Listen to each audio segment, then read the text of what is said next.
Começamos mais um culto e você é convidado a adorar, a louvar ao Senhor e fazê-lo em espírito e em verdade, porque nós prestamos o culto em nome do Pai, do Filho e do Espírito Santo. E o primeiro cântico nos chama a atenção para erguermos as nossas mãos e louvarmos a Deus. Faça isso agora, porque culto não se assiste. Nós participamos, nós prestamos culto ao Senhor. Vamos adorá-lo.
Feche seus olhos, meu irmão, minha irmã, vamos falar com o Senhor. Pai Santo, que alegria é estarmos na Tua presença para Te bendizer, para prestar, Senhor, o culto que somente a Ti é devido. Nesta hora nós separamos especificamente este tempo para celebrarmos ao Senhor, para ouvirmos a Tua voz, para falarmos contigo, para cantarmos, para aprendermos, Senhor, a Tua vontade boa, perfeita e agradável para as nossas vidas. Senhor, no mundo que envia tantas mensagens de morte, de dor, de destruição, de impossibilidades para cada um de nós, é um privilégio dedicarmos a nossa mente, o nosso coração à adoração, à celebração da nova vida que graciosamente entregastes a cada um de nós. Toma este tempo nas Tuas mãos, abençoa a nossa vida, Pai. Ouve as nossas orações, Senhor, envia-nos a Tua palavra, pois só Tu sabes o quão sedentos estamos de Ti. Toma esse tempo nas Tuas mãos, Pai. É a nossa oração, agradecidos, no nome do Teu Filho Jesus Cristo. Amém, Senhor. Esse é o momento do culto em que vamos ler a palavra de Deus, momento em que Deus fala conosco através da sua palavra, e você pode acompanhar na sua Bíblia, no seu celular, ou até mesmo lendo na tela do computador ou da televisão, o texto que vamos ler agora. Mateus, o livro de Mateus, capítulo de número 28, versículos de 16 a 20. Mateus, capítulo 28, versículos 16 a 20. Acompanhe a leitura. Seguiram os 11 discípulos para a Galileia, para o monte que Jesus lhes designara. E quando viram, o adoraram, mas alguns duvidaram. Jesus, aproximando-se, falou-lhes, dizendo: toda a autoridade me foi dada no céu e na terra. Ide, portanto, fazei discípulos de todas as nações, batizando-os em nome do Pai e do Filho e do Espírito Santo, ensinando-os a guardar todas as coisas que vos tenho ordenado. E eis que estou convosco todos os dias, até a consumação dos séculos. Que Deus abençoe a leitura da sua palavra e fale ao nosso coração.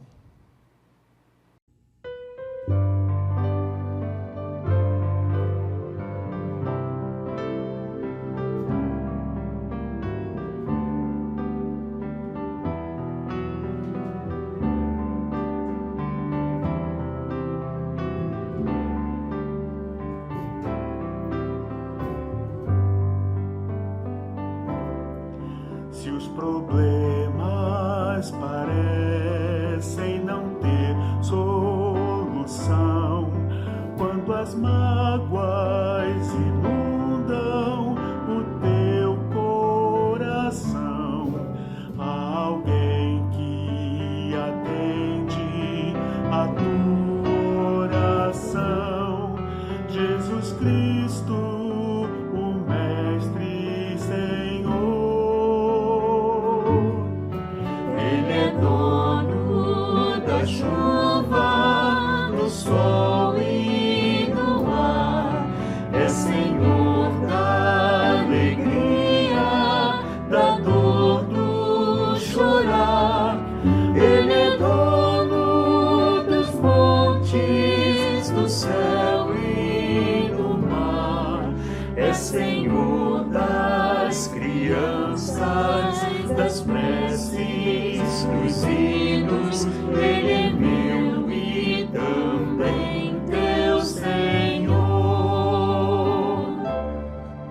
Ele é o caminho, a verdade e a luz. Abre o teu coração e recebe a Jesus. Tua vida é Cristo, que agora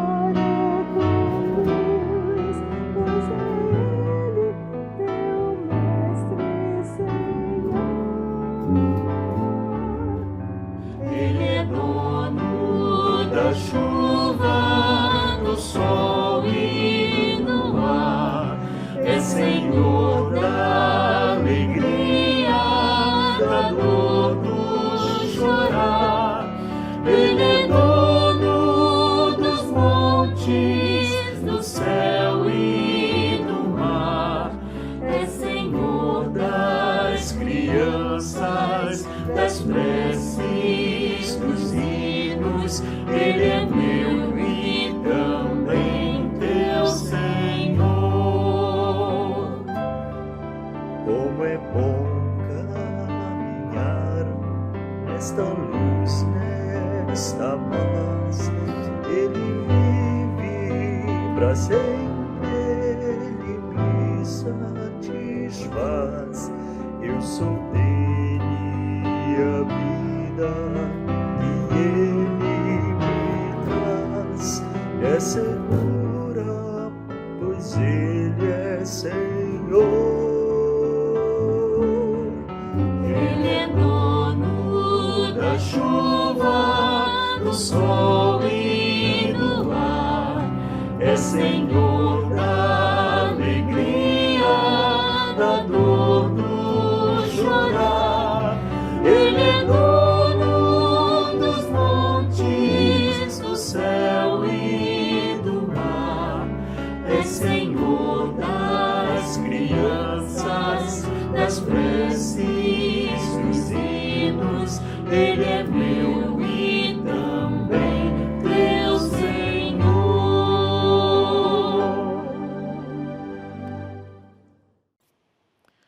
Lida a palavra do Senhor através do presbítero Vitor Camarinha, chegou o tempo da oração. Chegou o tempo de abrirmos os nossos corações diante do Senhor, seja para agradecer, reconhecendo a bondade, a graciosidade do Senhor conosco, dizendo para Ele que nós sabemos que toda boa dádiva, todo dom perfeito vem do alto, mas não apenas para agradecer. Estamos aqui também para intercedermos uns pelos outros. Esse é um dos papéis mais ricos, mais importantes da igreja.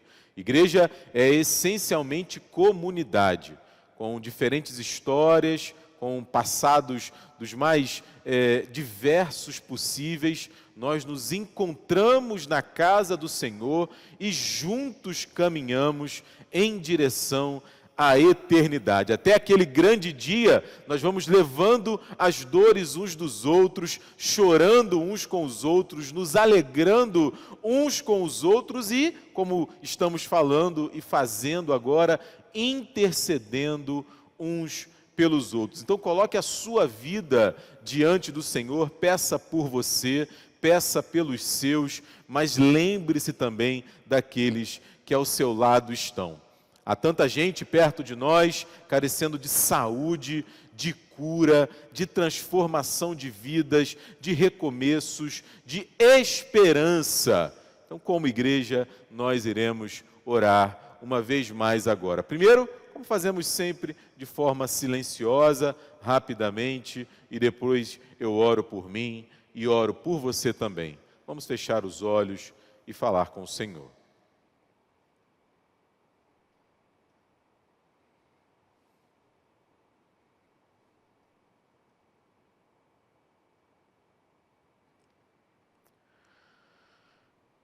Senhor, é tão bom lembrar na Tua palavra que quando nos achegamos a Ti, sempre o fazemos em família. Sempre o fazemos como corpo de Cristo que somos. Não é sem motivo que o Teu Filho nos ensina a orar, chamando o Senhor de nosso Pai, de Pai Nosso. Por isso, acabamos de nos lembrar agora que quando oramos, clamando, Senhor, o Teu perdão, a Tua graça maravilhosa sobre as nossas vidas, não nos lembramos apenas de nós. Pelo contrário, Pai, nós sabemos que chegamos como comunidade diante do Senhor.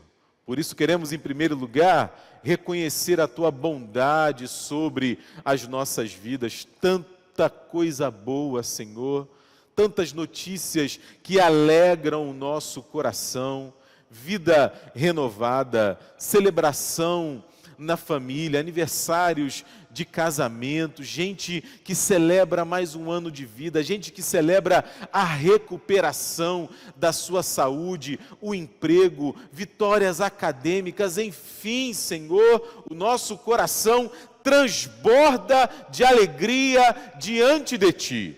Porque o Senhor tem derramado em nossos corações esse dom espetacular que é o dom da gratidão, abrindo os nossos olhos para percebermos as Tuas boas coisas, as Tuas bênçãos maravilhosas sobre cada um de nós em todo o tempo.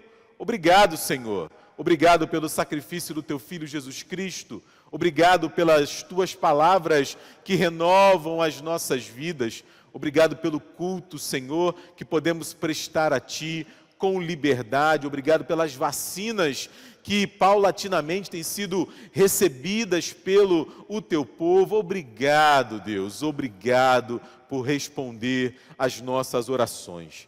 É bem verdade também, Pai, contudo, que há tantas outras circunstâncias que de alguma maneira apertam o nosso coração, mas nós sabemos, Senhor, que podemos descansar em Ti. Por isso não apenas agradecemos, mas também intercedemos, Senhor. Intercedemos por nós mesmos, pela nossa casa, pela nossa família, pela nossa vida de oração, pela necessidade que temos de aprendermos mais e mais a cada dia sobre a Tua palavra, pelos nossos filhos, Senhor, pelo nosso trabalho, pela nossa saúde. E não apenas por nós, é claro que não, Deus, mas por aqueles que conosco caminham junto contigo. Tanta gente, Senhor, esperando ansiosamente aquela porta que só o Senhor pode abrir, aquele milagre, Senhor, que só Tu podes fazer e continuamente, insistentemente, com coragem, temos aberto o nosso coração diante de Ti. Responda-nos, Senhor, segundo a Tua vontade, segundo a Tua graça maravilhosa, age em nós, age através de nós, Deus. É a nossa oração, agradecidos, no nome do Teu Filho Jesus Cristo. Amém, Senhor. Momento do culto em que olhamos para a nossa vida e reconhecemos aquilo que Deus já tem feito por nós. Em tempos tão difíceis quanto esse, Deus tem cuidado de nós e nos dado sustento. Se você vê assim o cuidado e a providência de Deus pela sua vida, esse momento é para você. Se você se sentir tocado em participar desse momento de entrega de dízimos e ofertas, como nós estamos nesse momento à noite, não presencialmente, você pode olhar os dados aqui na tela, os dados da conta da igreja, para poder fazer a transferência ou até mesmo o Pix, que já foi ativado. E nesse momento, então, vamos cantar juntos, cantarei Teu louvor, e participaremos desse momento de entrega de dízimos e ofertas.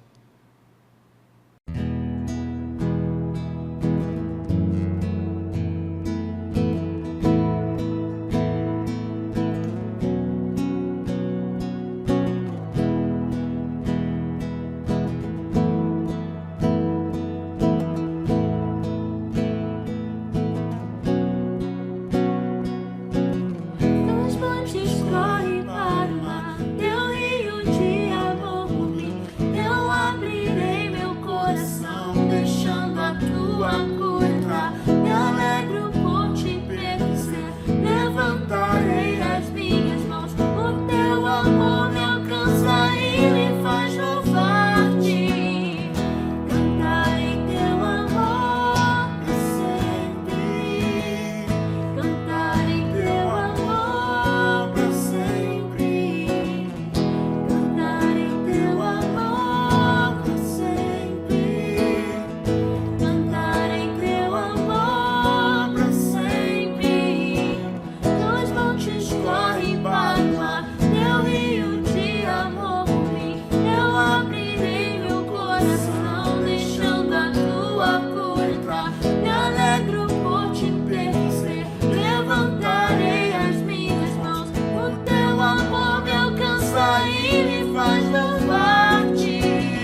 Ó Deus, nós te damos graças pelas ofertas e pelos dízimos que nós podemos dar a Ti.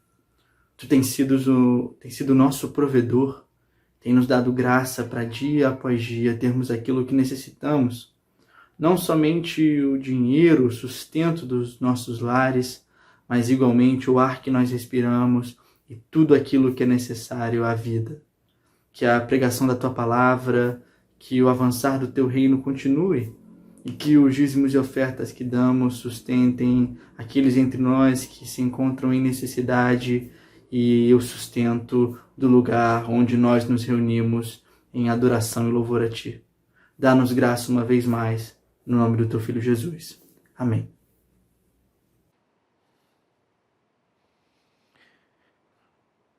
Graça e paz, igreja. Gostaria de convidar meu irmão, minha irmã, para abrir a palavra de Deus no Evangelho de Marcos, a partir do capítulo 2. Vamos ler do versículo 1 até o versículo 5.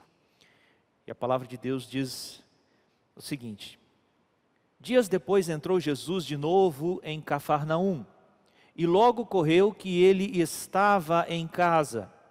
Muitos afluíram para ali, tantos que nem mesmo junto à porta eles achavam lugar, e anunciava-lhes a palavra. Alguns foram ter com ele, conduzindo um paralítico, levado por 4 homens, e não podendo aproximar-se dele por causa da multidão, descobriram o eirado no ponto correspondente em que ele estava, e fazendo uma abertura, baixaram o leito em que jazia o doente.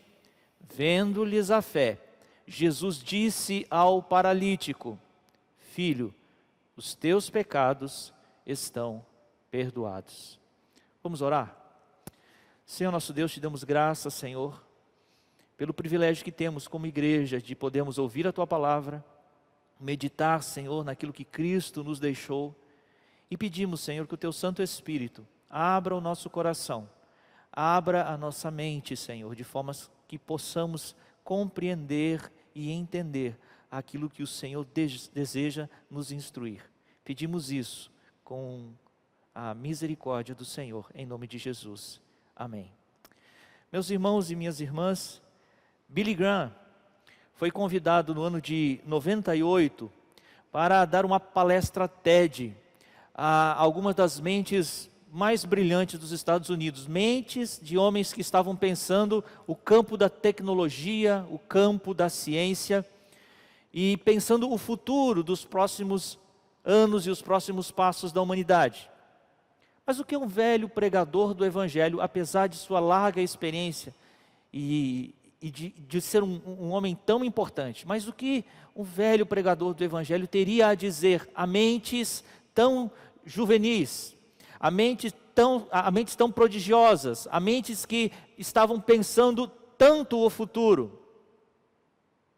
Pois bem, o pregador trouxe naquele dia 3 grandes dilemas que afetam a humanidade há muitos anos. Dilemas esses que nem as tecnologias e nem as ciências têm respostas para eles. E naquela noite, Billy Graham falou sobre a realidade do mal, a realidade do sofrimento na experiência humana e a realidade da morte. São 3 dilemas que nenhuma tecnologia e nenhuma ciência consegue dar uma resposta. O mal é uma realidade que por vezes nos fere a face. E nesses últimos dias, em especial nesse último mês, tem desafiado novamente nossa vida a uma reflexão sobre a sua presença constante e aterradora na vida humana. Quando isso acontece, não sabemos como proceder diante do horror que é o mal, quando ele nos atinge.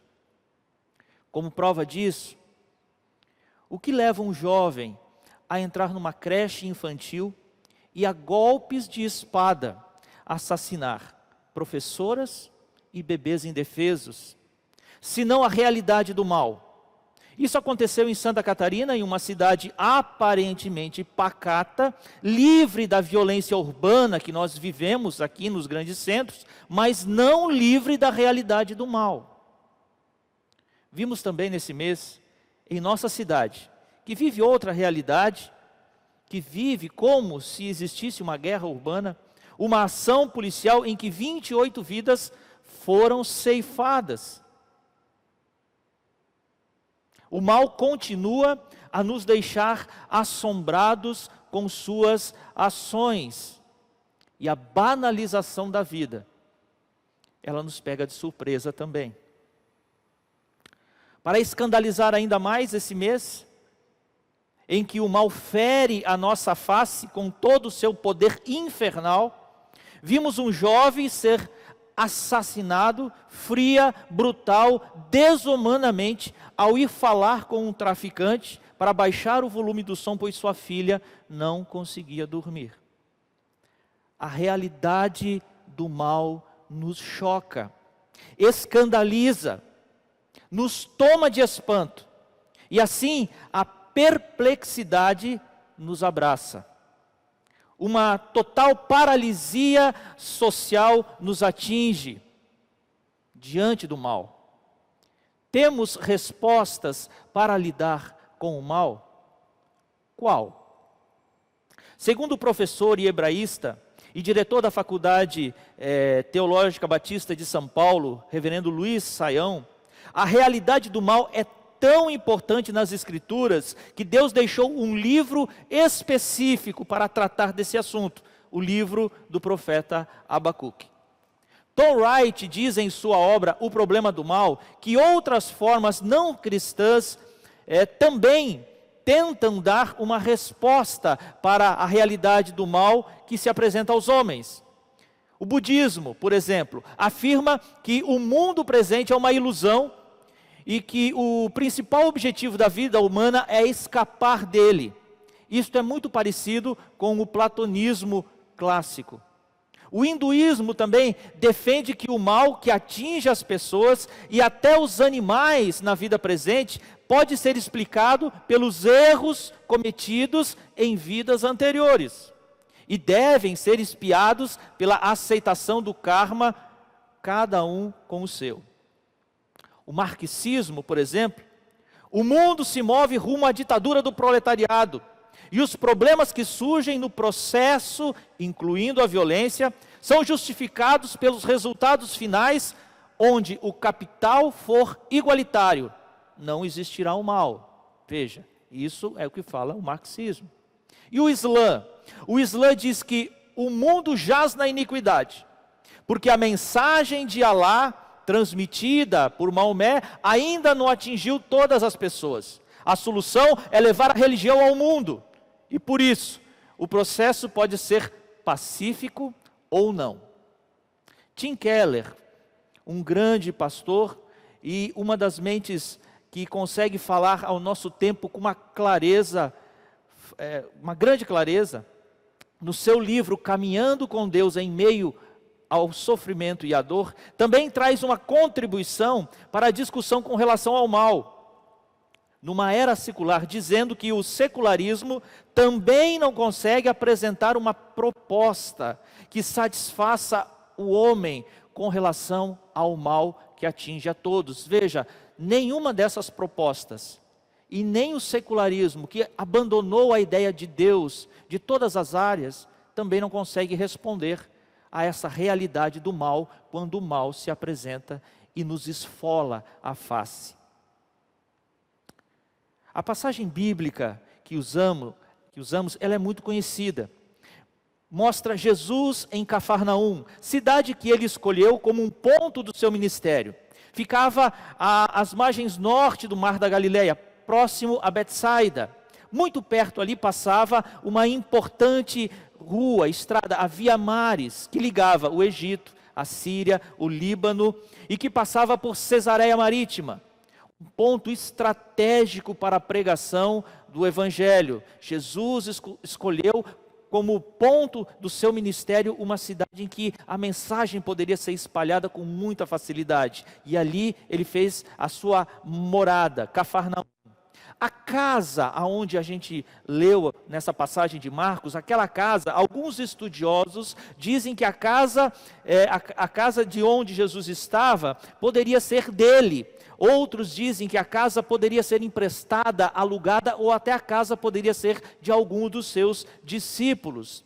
E aqueles homens que vieram, as pessoas, quando souberam que Jesus estava novamente naquela casa, naquele lugar que de costume ele estava, quando estava na cidade de Cafarnaum, logo foram ao seu encontro, de forma que uma pequena multidão cercou a casa. E alguns homens vieram trazendo um paralítico, não conseguindo chegar até Jesus, tiraram o telhado da casa e desceram então o paralítico até a frente de Jesus, até os pés de Jesus. E a palavra de Deus diz que Jesus, vendo-lhes a fé.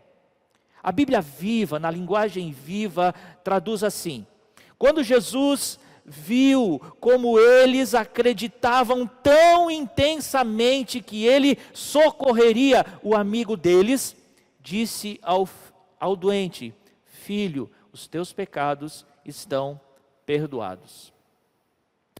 Tekon é uma palavra grega que foi traduzida como filho, mas na verdade é uma palavra carinhosa de Jesus em relação ao paralítico deitado ali à sua frente, e ela é usada para se referir a criança, criancinha. Assim, a forma como que Jesus se dirigiu àquele homem é uma forma repleta de carinho e ternura, como um pai que se achega a seu pequeno filho para lhe trazer ao colo. Jesus falou para aquele paralítico na sua frente, ali nos seus pés: filhinho. Essa é a expressão usada por Jesus: filhinho, os teus pecados estão perdoados. Como Deus cristão responde à realidade do mal? Como que o nosso Deus responde a isso? Em primeiro lugar, Deus responde à realidade do mal vindo ao nosso encontro, vindo ao encontro. Em primeiro lugar, Ele é o Deus que veio. Aí a palavra de Deus diz que, vindo, porém, a plenitude do tempo, Deus enviou seu Filho, nascido de mulher, nascido sob a lei. Também fala, evidentemente, grande é o mistério da piedade, aquele que foi manifesto na carne, foi justificado em espírito, contemplado por anjos, pregado entre os gentios, crido no mundo, recebido em glória. E o mais belo de todos os versículos que tratam da encarnação: e o Verbo se fez carne e habitou entre nós, cheio de graça e de verdade, e vimos a sua glória como glória do unigênito do Pai. A primeira resposta que o cristianismo tem a dar com relação ao mal é: Deus se importa com a sua criação. Deus rompeu a barreira do tempo e da existência, rompeu os limites do mundo espiritual e material e se fez homem para estar entre nós, sentir nossos sentimentos, nossas carências. Ele sentiu as nossas necessidades. Jesus, o Filho de Deus, a segunda pessoa da Trindade Santa, veio viver a vida humana entre nós. Ele não ficou assistindo. Deus não ficou apático, indiferente ou insensível, mas ao contrário, Ele agiu. Deus não é, como os deístas falam, um ser que deu corda no mundo e o abandonou à sua própria sorte. Os deístas, eles acreditam que Deus criou o mundo, mas que não interfere na criação. Os deístas negam a Trindade, negam a inspiração da Bíblia, negam a divindade de Cristo, negam milagres e qualquer ato sobrenatural de redenção ou salvação. O deísmo retrata Deus como indiferente e não envolvido na sua criação, um Deus que não ama. Essa posição é tudo o que Deus realmente não é. A palavra de Deus em João 3, 16 e 17 diz: porque Deus amou o mundo de tal maneira que deu o seu Filho unigênito, para que todo o que nele crê não pereça, mas tenha a vida eterna. Portanto, Deus enviou o seu Filho ao mundo, não para julgar-se o mundo, mas para que o mundo fosse salvo por ele. Como resposta ao mal, o Deus cristão, em primeiro lugar, assume a responsabilidade de dar uma resposta, pois ele sabe da incompetência do homem para resolver essa questão. Ele mesmo vem e assume para si o problema, para que essa questão do mal seja resolvida de forma cabal. Jesus, o Senhor, veio ao mundo, e por ele ter vindo, temos como encontrar sua mensagem, ouvir sua palavra, aprender seus ensinos. Por isso é que aqueles homens puderam crer, de forma a levar a Cristo um amigo em grande aflição. O caminho até Deus só é possível porque Deus mesmo em Cristo abriu esse caminho, deixando a sua glória e inclinando-se para nós, pecadores. Em primeiro lugar, a primeira resposta de Deus com relação ao mal é vir Ele mesmo para resolver o problema. Como o Deus cristão responde ao mal? Estando aqui. Em segundo lugar, Ele é o Deus que está. Jesus Cristo está pronto a todo o tempo para ouvir e estender a mão. Ele se coloca à disposição para ser encontrado por todos aqueles que o buscam. Ele mesmo se dá de beber como água viva, água pura e cristalina. A palavra de Deus diz: se alguém tem sede, venha a mim e beba. Ah, todos vós os que tendes sede, vinde às águas. O Espírito e a noiva dizem: vem. Aquele que ouve, diga: vem. Aquele que tem sede, venha. E quem quiser, receba de graça a água da vida. Salmo 116 diz: amo ao Senhor, porque Ele ouve a minha voz e as minhas súplicas, porque inclinou para mim os seus ouvidos, invocá-lo-ei enquanto eu viver. E a Bíblia é repleta de afirmações que nos ensinam sobre o quanto Deus está interessado em ouvir as nossas súplicas, disposto a nos socorrer, pronto para nos salvar. Assim, dessa forma, o segundo ponto aqui em questão é a disposição de Deus em se doar, se deixar encontrar, não apenas abrindo o caminho, mas sendo o próprio caminho da verdade e da vida. Ele nos quer conduzir de forma relacional, Ele quer um relacionamento com as suas criaturas. Um Deus que está pode ser encontrado por aquele que tem sede de Deus. Jesus, estando em Cafarnaum, deixa a porta aberta para que todos venham a Ele. Um Deus que está, cria laços de relacionamento. Jesus busca durante todo o seu ministério relacionar-se com aqueles a quem Ele vem falar. Também Jesus fala para os seus discípulos: já não vos chamo servo, porque o servo não sabe o que faz o seu senhor, mas tenho-vos chamado amigos, porque tudo quanto ouvi de meu Pai, vos tenho dado a conhecer. Veja como Jesus trata aqueles que creem no seu nome, com grande amizade, com desejo de se relacionar com eles. Um Deus que está, se faz presente concretamente na vida humana. Jesus não é uma filosofia que só nos fala a mente ou ainda nos ajuda a acertar nossas posições ideológicas.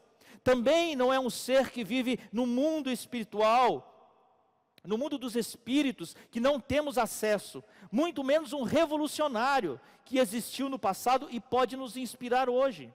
Jesus, Ele é o Filho do Deus vivo, que se manifestou concretamente ao mundo, cheio da plenitude da glória de Deus Pai. Revelou o seu grande amor e desejo de que com Ele possamos nos relacionar. Por isso, aqueles homens em Cafarnaum, com os seus corações cheios de esperança e de certeza, puderam ter a experiência sobrenatural com Cristo Jesus, que está disposto e pronto para um encontro com os seres humanos que o desejam. A segunda resposta do cristianismo ao mal é que o Deus que se fez carne e habitou entre nós está aqui. Ele não está longe ou afastado do problema do mal, mas presente para solucionar o mal que aflige os homens. Jesus está à disposição de um coração que crê e busca a sua presença, porque Ele é o Deus que está presente. Como o Deus cristão responde ao mal? Perdoando. Em terceiro lugar, Ele é o Deus que perdoa e ensina a perdoar. O Deus que veio é o Deus que está e é o mesmo Deus que dá a solução inimaginável, o perdão. Filho, perdoados estão os teus pecados. Essa pequena frase, em um mundo racionalista e materialista, não tem sentido. Aqueles que só pensam em sistemas lógicos ou materiais não conseguem absorver a grandiosidade dessa declaração. E se nós atentarmos somente para os fatos materiais de nossa existência, também isso acontecerá conosco. Nós não conseguiremos entender a grandiosidade do perdão de Deus. Em um mundo repleto de maldade, violência, engano, corrupção, moralidade em declínio continuado, onde o mal nos cerca por todos os lados, qual o significado de uma declaração de perdão? O que significa ser perdoado por Deus? O que significa o perdão de Jesus estendido a mim, estendido a você, estendido a todos aqueles que creem no seu nome? Em primeiro lugar, o perdão nos garante vida espiritual, e assim significa que voltamos a viver. Ele nos deu vida, estando nós mortos em nossos delitos e pecados. A morte espiritual é a realidade de todo ser humano, e não temos condições alguma, estando mortos, de fazermos absolutamente nada, pois a condição de morte nos impossibilita de qualquer coisa. Desse modo, a primeira coisa que o perdão de Deus nos traz é vida espiritual. Assim, aquele a quem o perdão é dado, recebe vida plena. Em segundo lugar, o perdão de Deus garante a cura da alma. Significa termos paz de espírito. Deixo-vos a paz, a minha paz vos dou, não vou-la dou como dá o mundo. Não se turbe o vosso coração, nem se atemorize. A maior das carências contemporâneas é a paz. A ansiedade, o estresse, a angústia dos dias maus, o desespero que muitas vezes invade nossa alma pelas circunstâncias em que a vida se apresenta a nós, isso tudo nos leva a clamarmos por paz interior.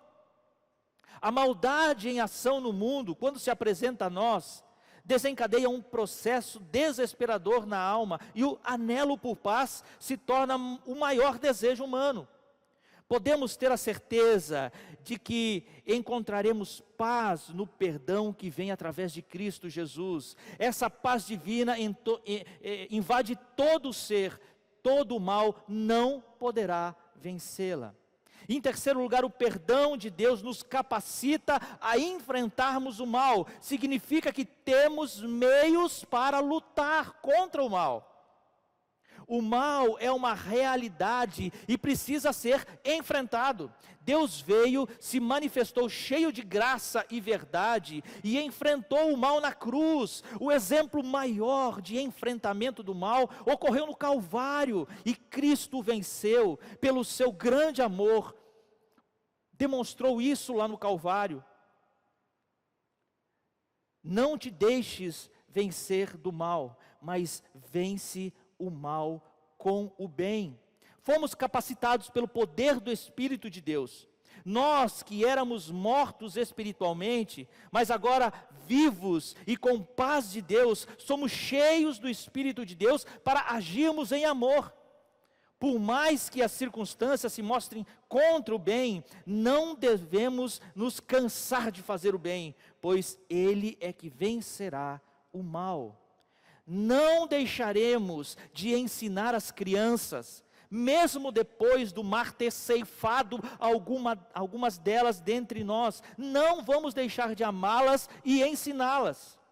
Não deixemos de sonhar com o ensino, mesmo que o mal tenha ceifado dentre nós aquelas que deram sua vida ensinando as crianças. Não deixemos de sonhar e lutar por uma cidade sem guerra, mesmo depois de vermos tantos soldados que já foram ceifados entre nós. Não deixemos de acreditar na recuperação da vida, de muitos que são escravizados pelas drogas. Continuemos a apoiar aqueles que estão no fronte de batalha pela recuperação de muitas e muitas vidas. Não desistiremos do bem, pois fomos perdoados, vivificados, capacitados e estamos em paz para exercitar o amor. A prova de que este perdão é real e tem poder transformador e concreto na vida humana, contra todas as circunstâncias normais, Jesus disse: ora, para que saibais que o Filho do Homem tem sobre a terra autoridade para perdoar pecados, disse ao paralítico: eu te mando, levanta-te, toma teu leito e vai para a tua casa. Então, ele se levantou e no mesmo instante, tomando o leito, retirou-se à vista de todos, a ponto de se admirarem todos e darem glória a Deus, dizendo: jamais vimos coisa assim. O poder de Deus, o poder do perdão em Cristo Jesus, é o poder que faz a realidade virar coisa concreta. Quero deixar duas aplicações aqui, meus irmãos, para a vida da igreja.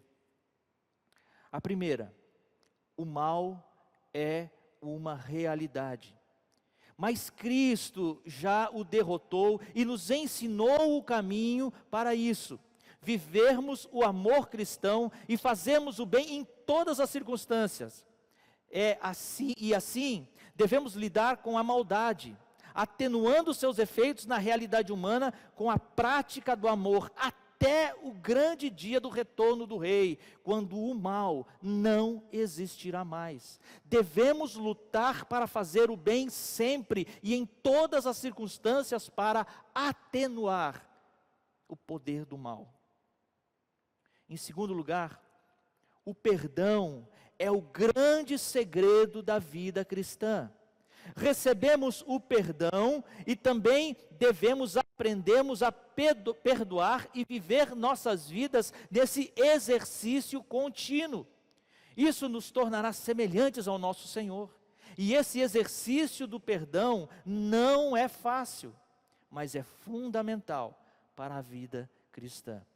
C.S. Lewis, o grande apologeta do século passado, e o grande escritor das Crônicas de Nárnia, escreveu o seguinte sobre o perdão: todos dizem que o perdão é uma ideia maravilhosa, até que tenham algo a perdoar. O caminho do perdão é difícil, mas é fundamental caminhar por ele, sabendo que é um caminho de duas vias: perdoar e ser perdoado. Que Deus abençoe a amada igreja de Botafogo, em nome de Jesus. Que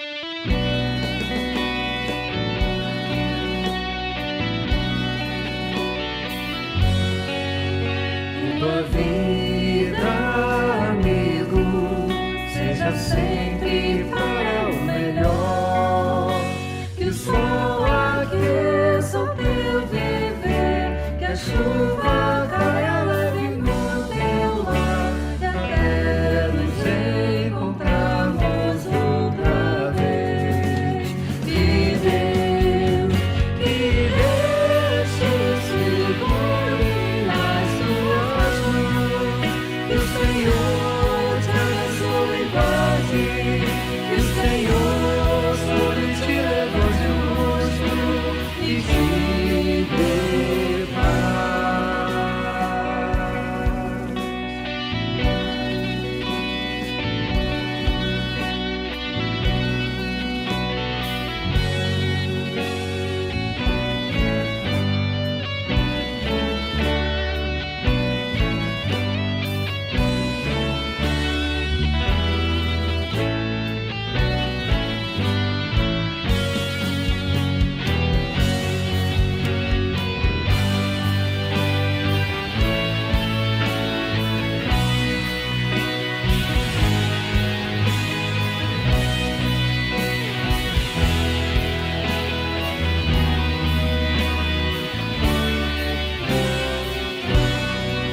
chuva caia leve no teu lar, até nos encontrarmos outra vez. Que Deus te segure nas tuas mãos, que o Senhor te abençoe e guarde, que o Senhor sobre ti levante o rosto e te dê